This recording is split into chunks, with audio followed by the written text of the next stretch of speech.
Welcome to the Student Ministry Podcast. My name is Steve Cullum, and I am so glad you're joining us today for episode 13 of the Student Ministry Podcast. With 13, that means we are a year old today. How incredible is that? A year old. I can't believe that it's been a year since you allowed me to do this podcast. It started as a dream, just thinking, hey, other people need to hear these conversations that I'm having with these student ministers. And you've been able to give me that opportunity. And so I want to thank you so much for an incredible year. We've interviewed like 12 amazing youth workers so far. There are so many more out there. And today is another one. Allison Williams is on the show today. She is a youth minister from Reddington Christian Church in Seymour, Indiana. And let me just tell you, you will be blessed by today's conversation for sure. She is over children and youth ministry, so we'll get a chance to talk about that. They're in her kind of rural location in Indiana. And I just know you're going to enjoy today's conversation with Allison. But before we jump into that, there's a couple things that I want to let you know. First of all, I want to thank you again. Thank you for tuning in, but also thank you for leaving reviews and sharing this podcast with others. It is a huge blessing to me, a huge blessing to other youth workers who are able to find this podcast because of you sharing it. So thank you so much for that. I also want to thank our sponsors. Their generosity is what makes this podcast happen. Those sponsorships are WorkCamp NE. If you're looking for a summer mission trip opportunity in the United States, check out WorkCamp NE. Their website, WorkCampne.com. It's going to be awesome, and our students have been doing it for the last 9 years. We're looking forward to doing it again in July. It's an incredible opportunity. Service-based mission trips. We go out and do home repair for the underprivileged, the elderly. It's an incredible opportunity. Our students absolutely love it. Usually in the Northeast, that's where their home is, but this summer they're doing a week in Illinois. If you're in the Midwest or maybe closer to the Midwest and you thought maybe the Northeast was a little too far for me to check it out for the first time, but I can go to Illinois and check it out, make sure you check out their website. And we thank so much WorkCamp NE for sponsoring this podcast. We also want to thank the National Network of Youth Ministries and Reach Youth New England for their combined sponsorship of the podcast. If you're not connected to other youth workers in your area, make sure you check out either of those websites. For those that are doing ministry in general in the United States, check out youthworkers.net to go to the National Network's website. And if you are specifically in New England, also check out reachyouthne.com to go to Reach Youth New England's website. Both of these organizations are all about connecting youth workers, and let me tell you, that's one of the reasons why we do this podcast is to connect you to other youth workers because we are better together. And that is their slogans. That is what they're all about. So make sure you check them out, especially if you're not connected to other youth workers. It's incredibly important for us to have connections, to bounce ideas off of, to hold each other accountable, to pray for each other. So make sure you're definitely connecting with others. Check out either of those websites. And we want to thank WorkCamp, National Network, and Reach Youth New England for their sponsorship of the Student Ministry Podcast.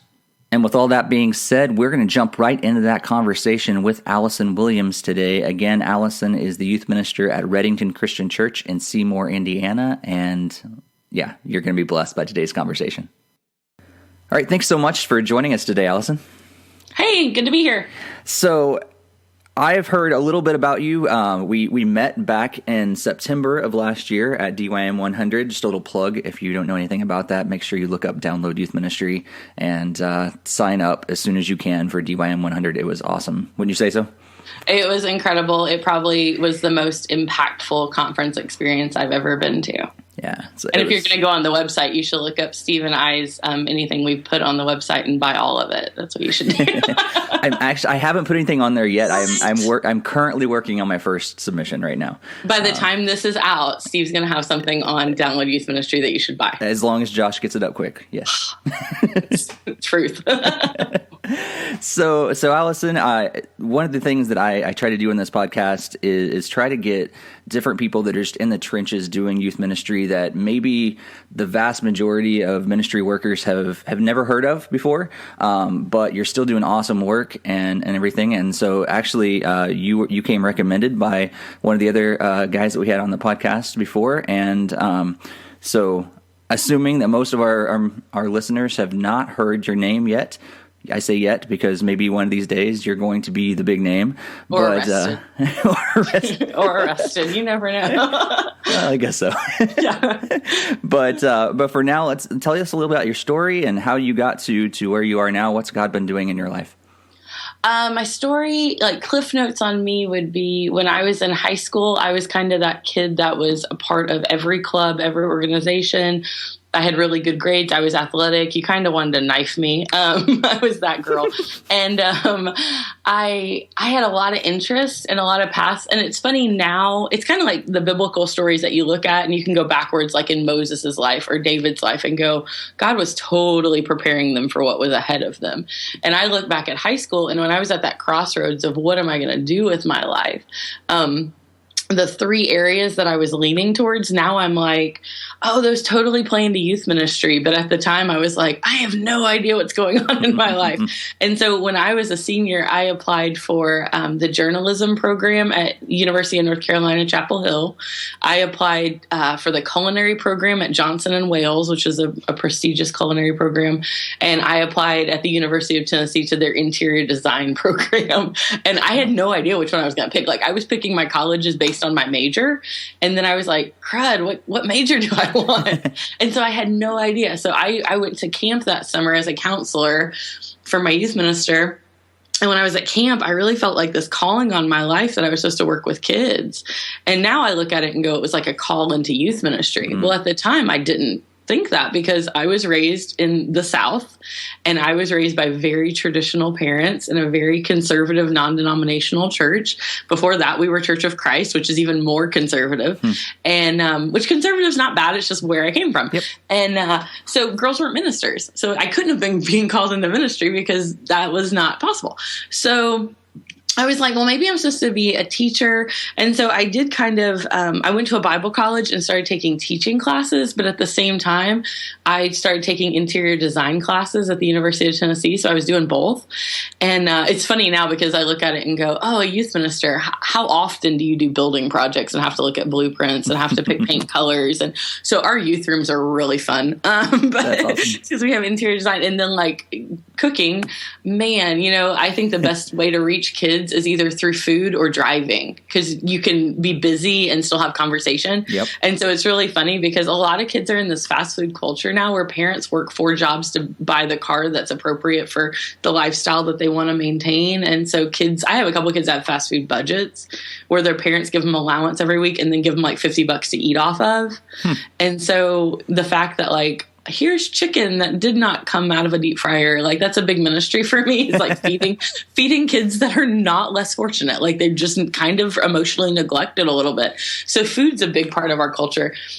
And then also journalism, writing sermons, writing articles, writing stuff is very second nature to me because that was a passion of mine growing up. So it's one of those where it's like a perfect storm. And then I'm dropped into this camp and I'm like, oh, I'm supposed to be a minister. Wait, I can't be a minister. I guess I'll be a teacher that knows paint colors. So I went to this college, and I went to Johnson University now. It was Johnson Bible College back then. Mm-hmm. And they, great school. I shove kids there all the time. It's incredible. I went to Lincoln Christian myself, and all the time I loved Lincoln, but I'd look at brochures from Johnson and go, "That's a beautiful campus. It's a whole lot prettier than Lincoln." Yeah, that's what I always say about Lincoln. Of a cornfield, but Johnson is beautiful. I tell kids when I've had a couple of students like between Lincoln, they're like, "What's the difference between Lincoln and Johnson?" And I was like, "How much does aesthetics appeal to you?" Yeah. If you care about dorms and trees, go to Johnson. If it's just about education, look at the prices. See which one you're closer to. I'm actually looking at Lincoln for my master's, but I'm not completely committed yet. I should be, but so I was at Johnson, and they like have this core, core classes you have to take. And Johnson, I'm sure a lot of Bible colleges do this, but you know how you just really only know your own context. And so at Johnson, you had to get a double major at the time, so you had to get a Bible major and whatever you were pursuing. And so I was getting a Bible major, and I was specializing in teacher education for K-8. And so I had to take this class called Basic Christian Beliefs, and we had a really controversial professor at the time that actually since then has been released from his duties. But he had us he brought up really controversial things. He was like abortion, women in the church, he was just rattling stuff off, pro death penalty, whatever. What's your opinion? And he made us get on opposite ends of the chapel and give our opinion on it. And we thought it was just an exercise. And then we sit down, and he was like, somebody tell me why, fill in the blank, why you're so passionate about whatever. And so I got, why are you so passionate that women should not be ministers? Oh. So I mean, I'm a Southern girl. I can do it. So I went up there and gave him my mind, and he was like, that's great. We're going to do debates. And he assigned me why women should be pastors. Wow. And I was like, jerk. I know what you're doing here. So anyway, I throw myself into my academics. I'm a nerd. So I start studying this topic. And through this project, I completely changed my opinion about everything. And so I changed my major. I actually put an emphasis on children's ministry and youth ministry, because if you look at the church today, it's great that people can go to Southeast or Willow Creek or, pick your big mega church. You can walk into those churches and be a 9th grade girls small group minister. That's awesome. That's not real life. That's not real life at all. And so it always frustrates me with some of the people that I do ministry with and I do life with, where they're like, man, children's ministry is not my deal. Well, if you look at statistics, if you pull up Barna research, statistically in this country, you're probably going to get both age groups, even for a season. And so I kind of look at it as, okay, you might not be good at it, and it might just be a transition piece, 2 years your church needs to get acclimated or the finances to hire somebody to do the piece you're weak at. Or you could, or it could be my story where I came in as the elementary minister of this church, and now I have kindergarten to college.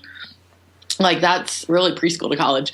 And so you need to be able to do it all. Excuses are kind of invalid. It might not be what you're passionate about, but I bet janitors aren't passionate about toilets, but they have to do them, right. And in God's kingdom, you have to do whatever you're doing well. Yep. And so I was like, well, I need to study all this. And so I took some counseling classes too, because I didn't want to give the kids therapy that was broken. Right. And so graduated, and it was funny because I love East Tennessee. I think East Tennessee is just one of the most beautiful places on earth. And I grew up there, and I just loved it. Didn't care if I was home, just wanted to be near. And I applied for one church in Tennessee, and they gave me a Dear John letter and wouldn't even have a conversation with me. Wow. And I got my freshman year of college, I had said out loud to a professor in class, I will go anywhere but Indiana. There is nothing but corn in Indiana. I had 12 job offers, and 11 of them were in the state of Indiana, because God is funny. So I ended up in Indiana and started doing children's ministry, and had about a 3.5 year run at a church. And I went into that church going, you're here till you retire, or God releases you. I didn't go in going, this is a stepping stone, or I hate this part of the country, so I'm going to leave. I went in thinking, this is where God put me for some reason. Bloom where you're planted. This is where you are. I was the product of a youth minister that came when I was in 2nd grade and is still serving in that church. And so I just was, youth ministry is a long-term game. It's not a quick sprint. Yep. It's a marathon. So I was as shocked as the next person when a series of events led me to go, I really need to leave this church. And I got that feeling about 18 months before I actually pulled the plug, which I don't know if that's me being patient or me being fearful. I still look back at that season and try to analyze why, when I knew 18 months before I actually made a move that I needed to make a move. I think part of it's that I'm stubborn. But anyway, if you're in a transition, make sure that you give it thought, and you also make sure you don't overstay your welcome. But it was a really awkward leave, but I left, and I kind of left going, okay, so maybe I misunderstood my call. maybe I'm supposed to do something else with kids. There's a lot of broken kids out there that I could probably reach better if I wasn't a minister. So I went into social work for a season. Okay. Which was really hard. If you do like removal from homes, I had to remove this kid that was duct taped to a couch, and his parents weren't feeding him because they only wanted one kid. Oof. And it was like an upper middle class suburban home. Mom was like dressed to the nines. The other kid was taken care of really well. And it was found out because the older sibling was smuggling food out of a cafeteria. And that's how it was found. And so you go into that context and, in that moment, I'm going, this is torture. I can't do this. This is what God has given this gift to someone else. But then at the same time, I'm going, sometimes we get in our little church bubble and we forget that those kids, my kids are worried about a winter retreat. These kids are worried about dinner. Yeah. It's a whole other framework. Yeah, sure. It's helpful. I'm sure to realize that's not just stuff that just happens in the movies and TV. That's real life for a lot of kids and their families. Oh yeah. It was hard to watch. It was so painful. And youth ministry is painful and hard to watch a lot of days. But when that was all you did every day was pain. Yeah. It was 6 months I was out. But in that time, I just started attending the church I work at now. And I'm non-denominational, and there's only 3 non-denominational churches in my county. And so when you leave one, usually you don't attend there. And so I had 2 other options, and this one was closer. And so I started going, and the other church in the county had kind of approached me and said, hey, where's your resume? And the church I was attending was like, hey, where's your resume? And it's funny to know my context of like this rural church with several elders that have been raised from diapers in this congregation. Probably the nicest, most mild-mannered elder that is like, wouldn't hurt a fly, comes up to me one Sunday and asked me for my resume. And I was just really angry and broken. I actually had some suicidal moments in that time period. I spent a lot of time with a Christian therapist, and that was probably one of the safest, best things I've done in my life. God used him to save my life. But you have to realize I think I'm a nice person, but like I was a very wounded puppy at that moment. And this elder comes in and goes, I really want to see your resume. And I flipped him off in the sanctuary. I don't think I've ever flipped off anybody in my entire life before or since. It was two-handed. But I was like, all he did was ask for your resume. I was like, if you ask me again, I won't go to church here. Like I'll be done. And at the time, the youth minister that was here wanted a children's minister, had been trying to sell it for a long time and needed some help. And they kind of came to me and said they weren't looking to hire me. They were going, if we don't do something for her, she's going to lose her heart for ministry. And that shows you the heart of my congregation. Yeah. That they were looking at this going, we'll throw some money at some broken bird because she needs it. She needs kind of some church therapy in this. Yeah. So, really, I came on, the first thing I did was like plan a CIY trip, which like blew some of their minds. And I'm like, I just reserved a couple hotels. Like we're good. But this is not rocket science, but came on and started doing that. And during the course of like that 6 months that I was kind of part-time, the youth minister needed to leave, and the eldership came to me and said, hey, can you take everybody for a year while we figure out what's going on? And part of the reasoning was they thought my strengths, they thought I was good at children's ministry, but they thought I was better at youth ministry. And so they were trying to look at, can we transition her into this role and get somebody else to fill the younger role? Like, what can we do there? And so it's been almost 9 years, and we're still trying to figure out what that's going to look like. So we don't know yet, but it's not a hateful thing. Like, I'm not bitter at them, and I go into meetings sometimes and I'm like, oh my goodness, I have too much to do. Do not hand me anything else. But it doesn't bother me. I try to have FaceTime with every age group at least once a week or a couple times a month. But, it's not that big of a deal. I guess if you're a search committee looking and you're listening to this, it's a huge deal. Do what the person needs you to do. But it's in my context, I'm like, I would much rather them hire another associate or hire, like we're looking to hire right now. And that came up was, do we hire a youth ministry? And I was like, no, we don't. We don't need it. We have volunteers. We'll be fine. So cool. That's where I'm at, and awesome. I love it here. That's great to hear.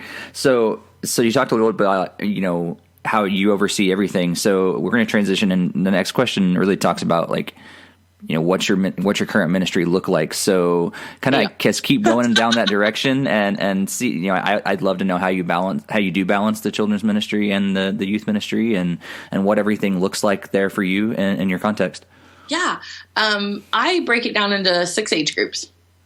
So I've got nursery, preschool, K-2, third, fifth, middle school, high school. Those are my 6 core age groups. If you're looking at we do a midweek Wednesday night programming, and we do Sunday morning programming. Okay. And those are our 2 big time slots. Our biggest time slot for kids is Wednesday night. And it's funny because the kids that come on Sunday mornings and the kids that come on Wednesday night, there's maybe 20-25% overlap, but they're 2 different congregations for the most part.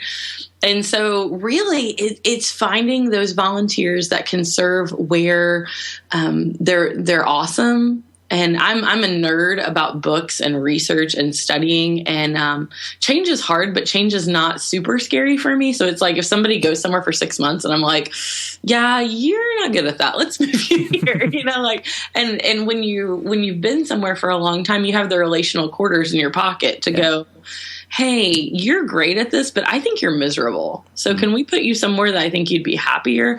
And so, we have way more kids than we have volunteers, but that's at a church of my size, a smaller church, a church of 20,000, you're going to have the same problems because there's never enough adults per kid. There's never. And so, I try to find key people. Like on Sunday mornings, I have somebody that oversees my Sunday school. We still do Sunday school, which is something we've gone back and forth with. But I have an adult that oversees curriculum. And so I sit down with her every 6 months and we go over, here's what I think the vision is. Here's how I want that to be. What curriculum do you think's hitting that right now? Empowering them to make some of the choices. I always compare it to a dishwasher with volunteers. Like when I'm talking about volunteers, like when my teenagers are at my house hanging out, they're not allowed to be slobs. So I'm an OCD clean freak. They have to pick up. It's a little Monica on Friends some days. And so they know they have to clean up. Well, I like my dishwasher loaded where it's efficient, where it's going to clean the most dishes for the least amount of money and time. Yep. Well, if my 6th grader or my 9th grader, especially males, I'm being sexist, if they load the dishwasher, it is just a mess, and I could get double the dishes in there if I did it, and I could, X, Y, or Z. But if I let them do it, that is way more of a blessing than me going behind them and fixing it and micromanaging it. Yeah. And sometimes with volunteers, they're not always going to pick the curriculum that I think is the best. They're not always going to do it exactly the way I would want it done. But the reason I recruited them is to empower them and to delegate. And so if I go behind them and micromanage and take every little last thing off their plate, there's no way I could do all these age groups. I'd be psychotic. So I have to go, okay, that's not how I would load the dishwasher. But I don't even need to waste my time saying that to you because that's just going to tear you down. Yeah. So I'm just going to encourage what I like about it. And maybe 6 months from now when we pick this up, I'm going to redirect you a little bit. But in this moment, I'm going to pick my battles, and I'm only going to speak up if it's something I think is really going to help your ministry immediately. Right. That's huge. So having those core people is crazy awesome. And then I look at FaceTime. I have my schedule set. Okay, preschoolers are their own little weird sickle animals, but I have the hardest time with preschool because you teach them something and you're like, okay, what'd you learn? My dog is sick. And you're like, oh my God, I learned nothing. Yesterday. I just got to interject here. When I was on my internship, the things that my youth ministry mentor had me do was teach in every age group during my internship, which was a brilliant idea by all means. But when I got to the preschool class, it was by far the hardest one because I had very little experience, and you got things like that. And I'm just like, oh, please let me go back to the junior hires. Please let me go back to the junior hires. Send me home, please. Yes. But if you look at a normal week for me, and the preschool parents, it's a running joke that the kids love me and I do fine with them. But it's just if you're going to pick my weakness, there it is, But yesterday morning, we're a 2-service with Sunday school in the middle Sunday morning model. That's how we roll. Okay. And so first service, I was in the nursery. And people, I've had colleagues laugh at that before, Allison, you're on the nursery schedule. Yeah, because they're my people. And I need to go in there sometimes and making sure our security measures are still tight. I need to go in there sometimes and make sure there's not broken toys on the shelf that people in our church are scared to throw away because God's property is holy and sacred and we can't throw away a toy from 1984. And then on the token of if you think this could be your long game, which I'm almost at 9 years, this has been a pretty long game. Yep. that kid that's 6 months old, when I walk in the nursery that reaches for me, how much are they going to trust me when they're in 7th grade? Yeah. They need to know me. They need to be reaching for me when they're 6 months old. You know, I'm not everybody's cup of tea, but every now and then one of them likes me. So yesterday I was in nursery yesterday morning, which is I'm probably in there once every 6-7 weeks. And then Sunday school, I didn't teach yesterday. And actually, I hid. We've all been there. Don't judge. Nope. Second service, I taught elementary, which is a normal thing. I usually teach our main second service. Elementary is probably our biggest elementary teaching time in the entire week. And so I teach that because I want the kids to know my face. I want them to know me. But in that, I shove other people in front of them because when a volunteer shines, I shine. You know, when a volunteer shines, they see God. And if a volunteer shines, what if my church went nuts tomorrow and fired me? I don't want it to be a personality-driven ministry. Right. So yesterday morning, I came up with this concept a few weeks ago. I was like, we're doing mad science experiments and we're chucking the curriculum and I'm rewriting it. And so I've got this guy that's my mad scientist. And so the kids walk in and there is like this egg soaked in vinegar that looks like it's going to explode and just rot out a sanctuary in our church. And I'm just like, this is normal. And like, it was just this really cool teaching moment with them. And then on Wednesdays, we have pizza. I do pizza every single week. I do not eat pizza. I think it's the worst food ever created. I definitely don't eat it recreationally. And you're in ministry. Wow. That's right. I actually care about my health. I buy the kids I'll put out Wednesday night. I've got my snacks laying in my office right now that I'm going to put in the youth room for Wednesday. And it's like this cachet of Doritos and then clementines and oranges, regular oranges and halos and apples. Because I'm like, okay, if a kid wanted to make a good choice, they could. Yeah. I have a parent that is a nutritionist, and she's actually on my middle school team now, so she keeps me in check. That's like putting up the cantaloupe. But on Wednesdays, I feed them pizza every week. We used to have parents that volunteered to do food, and we switched what food we do every week. And we realized the weeks that we feed, we get more kids, and so we feed every week.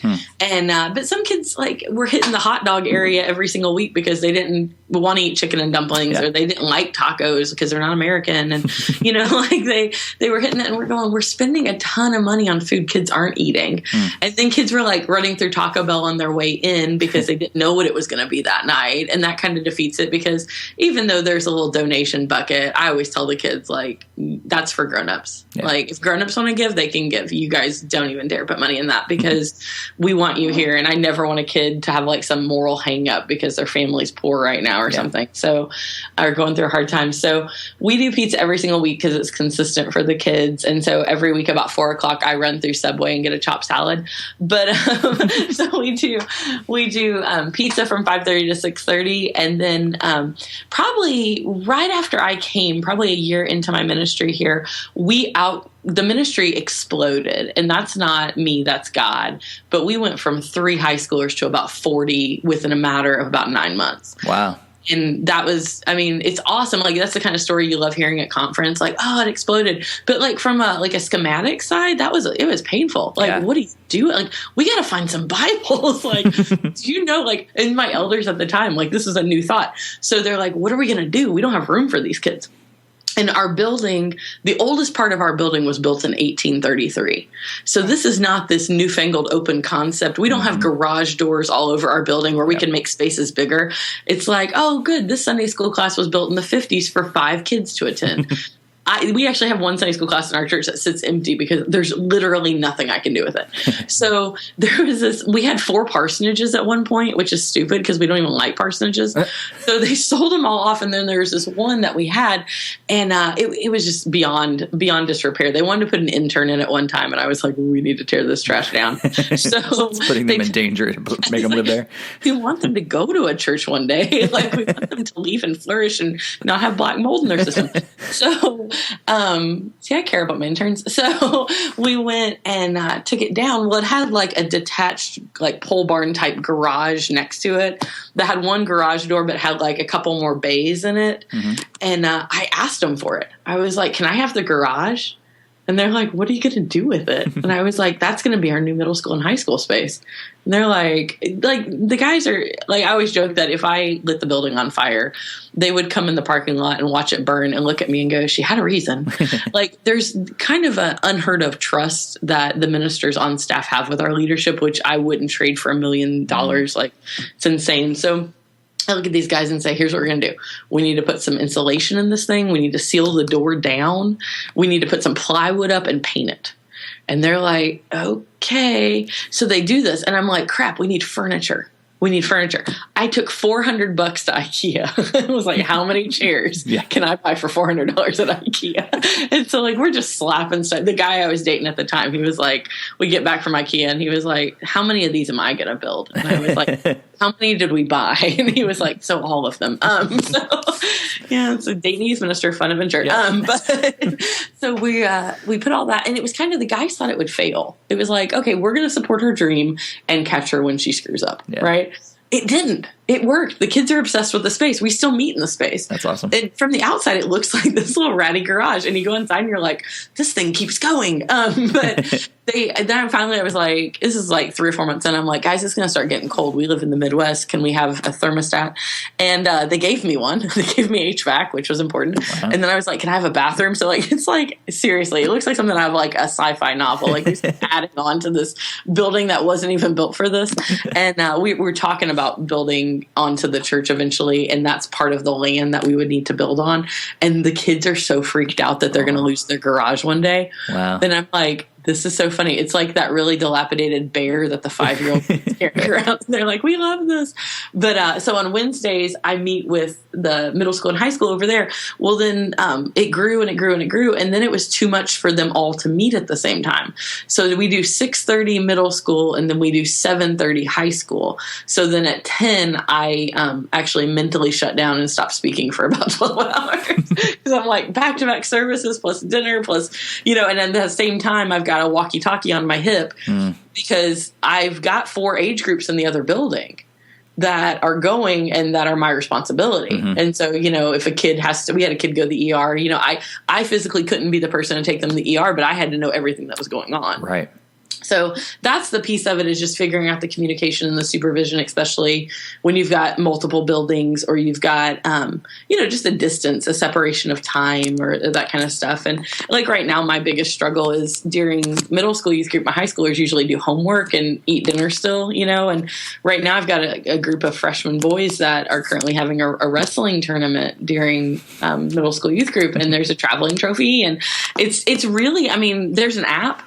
If you'd like to download it, I can get you the link. I have it, just gotta keep the standings. But gotta know who's winning. Know where you can place your bets, right? Yeah, and also say, ooh, I don't think that's a good nickname for that. That's really inappropriate. Let's take that nickname down. But it's funny because what do you do with that? That's a problem I don't know of. And, I'm sure there's other churches that have similar problems, but they're kind of small church, one youth minister issues where you're going, okay, I've got 15 freshman boys that were wrestling in the nursery for an hour last week. I don't want to squelch their dream. That is an evangelistic tool in our youth ministry right now. There are kids coming to fight. So how do I make that a safe area of evangelism for my kids? Yeah. And when someone figures that out, write Steve, and then he'll call me and tell me how I'm going to fix that. So just teach on Jesus throwing over tables every week. And right. Yeah. We could teach David and Bathsheba every week, and it wouldn't be enough. So fighting will be good. Judges all the time. There you go. Yeah, but so that's how I do my context is I'm the primary teacher on Sunday mornings for elementary, and I'm the primary teacher on Wednesday nights for both middle school and high school. But volunteers smashed all the way in that. Volunteers that I'm constantly handing resources to write lessons or resources to implement what I've purchased or written myself. Okay. Yeah. So it's definitely kind of a twofold. You're definitely overseeing a whole lot of stuff, but you're very hands-on on especially the youth ministry aspects. Yeah. It seems like. Absolutely. Yeah. Okay. It used to be a trust issue. Now it's not a trust issue. Now it's just I'm obsessed with my kids. I did 2 internships. You spoke about your internship.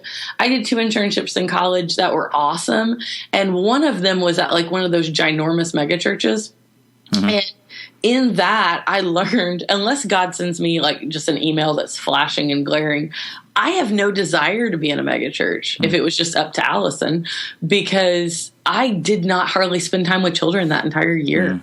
Because I was a manager of managers. I mean, I had 300 volunteers underneath me. Right. And so I could spend, 300, 365. You know what I mean? Like, you spend time with one volunteer a day, you're done for the year. And so I missed being with my kids. And I love small group leaders and mentors and the programs that we try to do to keep other people involved. But at the end of the day, I would love to know what's going on. I want to know how I can minister to that family. That's great. Yeah, and we definitely, I mean, to all of you out there who are serving in small churches, hats off to you guys. I'm in a fairly small church, but it's so incredible for people to have that passion and don't let it get squelched out, because those kids need people that can just pour into them and don't feel like you have to make it to the big time by serving at the gigantic 20,000 member church. There are kids that really need people to reach out and serve them at the small rural churches as well. So absolutely, it's huge. So wrapping up here, are there any tips that you've learned through the way? I mean, you've definitely shared some great nuggets of wisdom along the way, but is there any, like, maybe one or two other ideas that you got that you'd like, what, if I was talking to Allison 10 years ago, she was kind of just getting into ministry, other than run, what would you tell her? Is she getting into it, or maybe other people that have been, maybe similar circumstances, and you can kind of share a couple more nuggets of wisdom with them? It sounds cliche. I mean, there's the cliche things I could say, like relationship with your senior pastor is critical. I feel like if I was ever going to write a youth ministry book, it would be on that. Voracious reading, learning, workshops, conferences, networking. I could go on about that. But I think the real things that I would tell somebody would be, and definitely tell myself, would be super practical. Like, one of them, I had a professor in college that I did not care for at all. Still don't really like him.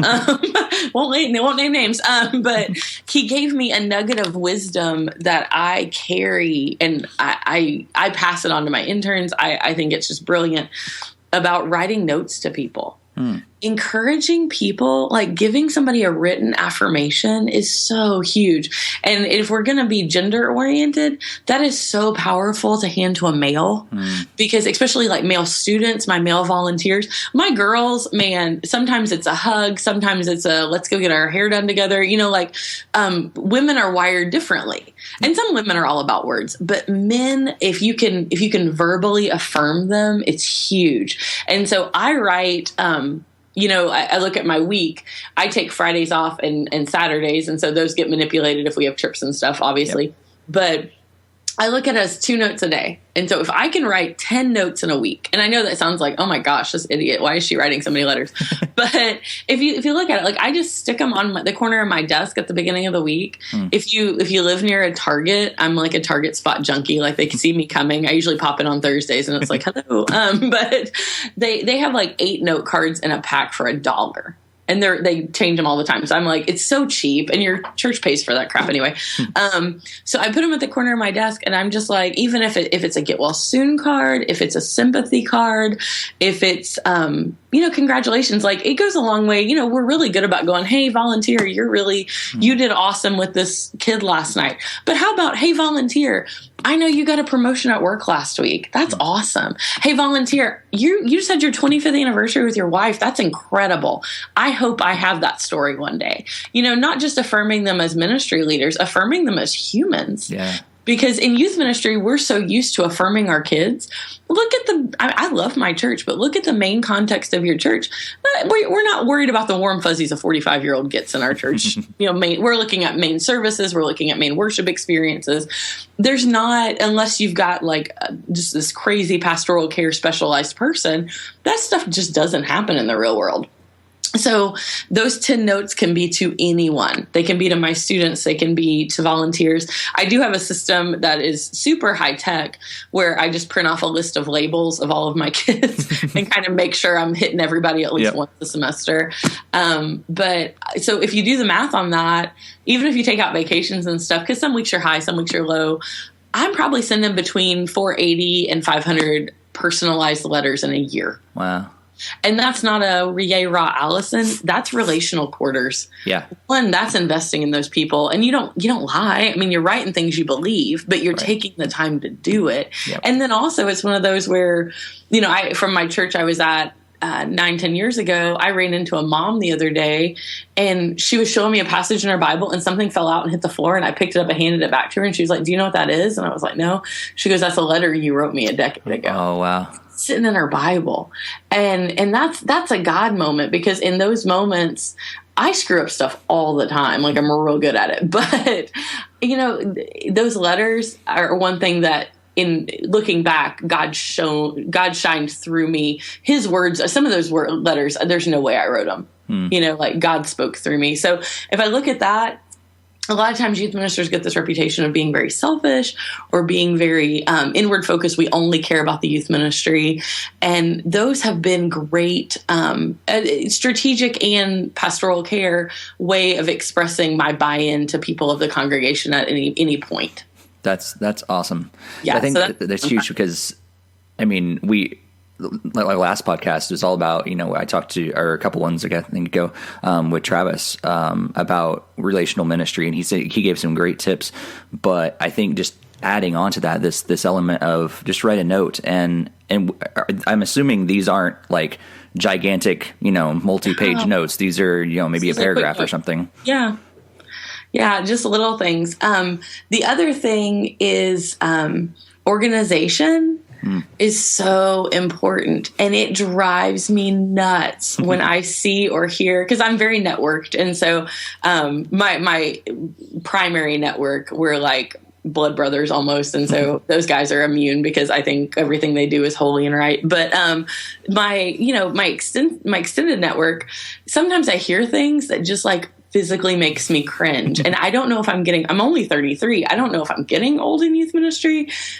Excuse me. It's kind of like watching the Super Bowl or something, and they talk about like these people being old, and you're like, oh my gosh, I have gray hair. But I cringe when I hear like, well, this family was being, mean to me because this, that, or the other. And I'm just going, okay, that was so preventable.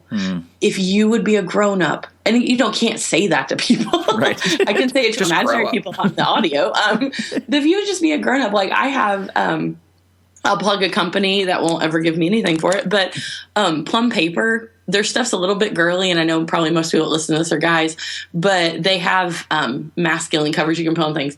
They sell paper planners, and you can actually tell them what you want the tabs in your weekly calendar to be. Oh. So I have like a meetings tab, a RCC youth tab. I have appointments. I have like my meal schedule, my exercise schedule, all in there, because in ministry, it all has to balance out. Yep. I have friends that have the same calendar, and they have like a tab for their kids, a tab for their spouse, because whether or not I have an elders meeting and a trustees meeting and a volunteer meeting in the same week, I still have to find time for my people, and I still have to find time to eat like meals that are not trash, and I have to find time to go work out, or I'm going to kill them all. And so having something that organizes you and realizing I'm not an organized person and I need to be, and I need to beat myself up about that. No, you need to realize that you are taking care of the most important thing that family has. When they send that child on a trip, you are taking like their diamond with you. And so when you seem disorganized because you don't know what kid's riding in what van, or you can't tell me what adult is in my kid's hotel room, you are telling me your child, the most important thing you have, is not valuable enough for me to care about their details. Yeah. And you are communicating a whole lot to those people about your ministry without saying very many words. And so then usually people that talk like that very soon after, I don't know why this church fired me. And it's like, because you communicated, even though you might care deeply about these kids, your lack of organization communicated that you didn't. And so part of me is like, I get it. That's not everybody's strength. And the other part of me goes, it is 2017. There are apps that will do your laundry. Yeah. Figure out what your system is, how it's going to work. If you completely stink at it, find a volunteer that's awesome at it, and make sure somebody is covering that base. And in that, some things in churches are stupid and it's political, and part of that's organization. Part of that's like maybe your clothes. And if it means something to somebody that you throw on a tie every now and then, or, you wear a dress, or you whatever, man, that's a small price to pay. Do it. Like there was one day last week, I changed clothes 4 times in one day. And it was funny because this lady yelled at me at the parking lot of the hospital because I parked in clergy parking, and I got out like in running shorts and a tank top. And she was like, that's for the preachers. And I was like, I know, I'm in a hurry. Like I ran past her.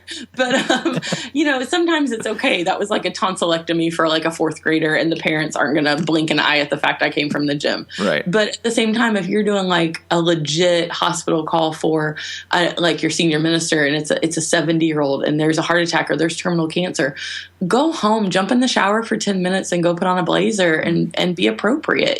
Like there's a time and place. Yesterday, on Sunday when I'm on the floor in the nursery, jeans and a t-shirt is a totally socially acceptable thing for my church, especially in that context. But if I was getting up doing announcements, I probably would have had a skirt on, and nobody's told me that. That's just part of that communicates organization, that communicates respect, that communicates this is something I value. I value you as a person, and you're in a pew wearing a pair of khakis. So I'm going to try to at least meet you where you are. And we are very seeker friendly in our churches, which is awesome. And so sometimes like hipster jeans and like really cool hair gel is where we need to go. Yeah. But sometimes I think we are so focused on that we're kind of neglect the generation that needs us to be grown-ups and needs us to look mature. And so, Paul was all things to all people. So sometimes that's a tank top and running shorts, and sometimes that's a dress. And I keep it all in my office just in case I hit one of those moments. And that's organization, that's planning. And so my things would be those encouragement notes and just taking the time to think through what you're doing. And if you don't have the time to think through what you're doing too much. Yeah. Because you should do it. I always say, let's do a few things well. We could do a lot of things halfway, or we could do a few things and do them really well. And so if you're doing too much that you can't do it well, then you need to back up with your leadership and take your calendar with you, because it's like taking your checkbook to the bank. It proves that you're actually thinking it through. And I think showing my calendar to my leadership, not in a micromanaging way, just more of an explanation way. Like I showed it to one guy last night, and he was like, he just giving me a hard time. He's like, your Verizon bill's due tomorrow. I was like, it is. I was like, you got an extra check? But like showing them, it's not just looking at the calendar and going, well, there's a chili cook-off on Sunday and then there's a meeting on Tuesday. It's looking at that and going, and I have this going on here and that going on there, and I have other pieces of my life that aren't in this building. And like my elders rescheduled the elders meetings based on my Pilates schedule. And that sounds stupid and it sounds very feminine. But it shows when you can explain your calendar to somebody, you can show them like the totality of what your life looks like and say, hey, I need margin in this area, because if I don't go work out, I'm a terrible human. And so if you want me to be sane in that meeting on Tuesday, you need to let me go work out on Monday. Yeah. And when you explain it to them that way, like, this is how this affects your life. It's not me being selfish going, well, I'm prissy and I'm going to go take my class. It's me going, hey, I'm a human. I'm not a robot that works here. And I have friends and I have family and I have needs. Right. And you have needs as a boss for me. And so we need to figure out how all those can work together perfectly. So organization, and obviously in all that's communicating that organization to the people that need to know. That's awesome, man. Seriously, we could probably do a whole podcast on each of those things and just dive further into it. So I know people are going to be like, you've whet the appetite. So how can people get in touch with you to like find out more information about the stuff you shared today and ask you more questions? Because I know they're going to want to. They're going to be like, okay, how do I actually get organized? And I want to be, or how do I start in this note thing? Or how do I maybe dive into the whole, women in ministry thing a little further with you? I really touched on that. That's away from the whole other thing. So I mean, it's great. Well, but my children would tell you, my student, I don't have my own kids. I adopt everybody else's and don't get the tax write-off. And my kids would tell you the easiest way to get in touch with me is to show up for coffee around 8:00 at night. So if you want to come to Southern Indiana, show up at the couch. But the real way to get a hold of me, my email is probably the easiest way if somebody had a question. Okay. It's Allison, Allison, at Reddington, REDDINGTON, Christian.com. That's the easiest way if somebody just wants to touch base. I'm on Twitter, which is at Allison, ALLISON, Eliza, ELIZA. And then Instagram and Facebook are both Allison E. Williams. I am actually... there's a few things in the works. I do have a blog home, but it's a culinary blog, so that really doesn't do anything for youth ministry. But if you want to know how to make tzatziki, but I actually have some things in the works, not with my own blog, but I think I'm going to be doing some guest blogging for some people. I hesitate to have my own blog because I don't want to create content just to create content. I want content that people are needing and are desiring. So if any of that stuff comes to fruition, it'll be on Twitter. So, but if anybody has any questions, feel free to holler. Awesome. Well, thank you and so buy much. stuff on DYM. There's more stuff coming out. Yes, look up Allison Williams, and soon you can look up me. But definitely look up Allison Williams and DYM for sure. Yeah, well, this has been fun. Thank you so much. Yeah, thank you so much for joining us, and may God bless your ministry. Right back at you, sir. Now, I know many of you are probably looking at the clock going, wow, that was a long interview for the Student Ministry Podcast, especially for you longtime listeners. You're like, wow, we're almost close to an hour. Yeah, I know. But wasn't it great? I just couldn't cut it off because it was so great and so rich. And honestly, we could have been talking for many more hours probably on each of the topics that she brought up at the end. Make sure you get in touch with Allison Williams, and maybe we'll actually see her on another podcast. I'll bring her back on. We'll talk about some of that stuff even further, but make sure you get in touch with her. We just want to thank you so much for tuning in today, and thank our sponsors, WorkCamp NE, the National Network of Youth Ministries, and Reach Youth New England. Thank you so much for your generosity to make this podcast happen. Make sure you share it on all the different social platforms. Make sure you're leaving reviews and everything for this podcast. It just helps get the word out there. Spread the word to other youth workers that you know that need to hear this amazing stuff from these amazing youth workers that we've been talking with. We'll be back next month, and thank you so much for tuning in once again, and may God bless your ministry.